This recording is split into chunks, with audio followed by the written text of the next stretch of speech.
बरोबर सांगेल याला मी गुरु बरोबर असं म्हटल्याबरोबर बरेच दिवस गेले. एक दिवस मुळे महाराज म्हणून आले. मुळे महाराज वाचलेले तुमचा जवळचा संबंध आहे.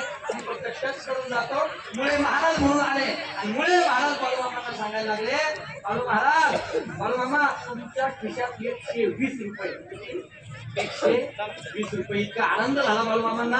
120 रुपये घेतले काढले आणि मुळे महाराजांच्या हातावर टेकले आणि मस्त मुळे महाराजांच्या डोक्यावरती पायावर टेकवलं आणि पायावर टेकवल्या बरोबर सांगितलं, आजपासून मी तुमचा शिष्य आहे, तुम्ही माझे गुरु आहे. एक काम करा, मी दिलेले 120 रुपये पंढरपुरामध्ये सगळ्या ठिकाणांना ज्यांना गरज आहे त्यांना वाटून द्या. मुळे महाराज ते पैसे घेतले, सगळे वाटायला निघाले.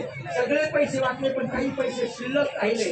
एक बाळूमामांना कळलं. जेव्हा कळालं की वाटलेले पैसे निम्मेचे, काही पैसे शिल्लक आहे, बाळूमामांनी मुळे महाराजांना गुलाब लावले.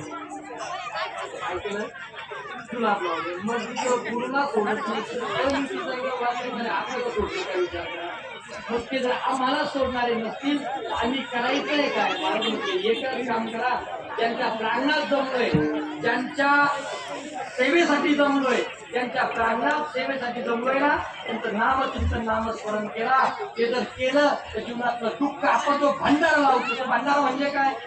भंडारा म्हणजे साक्षात बाळूमामांची संजीवनी आहे. आपण स्वयंपाक केला, भंडार टाकतो. कोणी आजारी पडलं, भंडार टाकतो.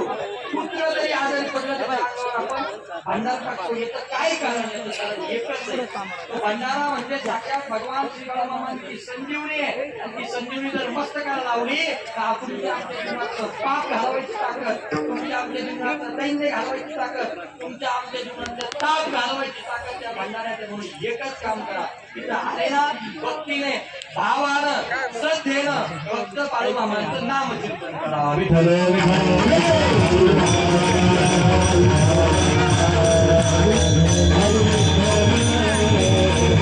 याच नामचिंतनासाठी निवडलेला अभंग जगद्गुरु तुकाराम महाराजांचा आहे. त्या अभंगाला जगद्गुरु तुकाराम महाराज धन्यता देत आहे. कोण आला? महाराज म्हणतात धन्यता देतो दिवसाला. कोण आला? धन्यता कोण आला? दिवसाला. जगद्गुरु तुकाराम महाराजांचा गाथा जर आपण पाहिला, जगद्गुरु तुकाराम महाराजांचा गाथा जर आपण उचलला, जगद्गुरु तुकाराम महाराजांचे सगळे अभंग बघा.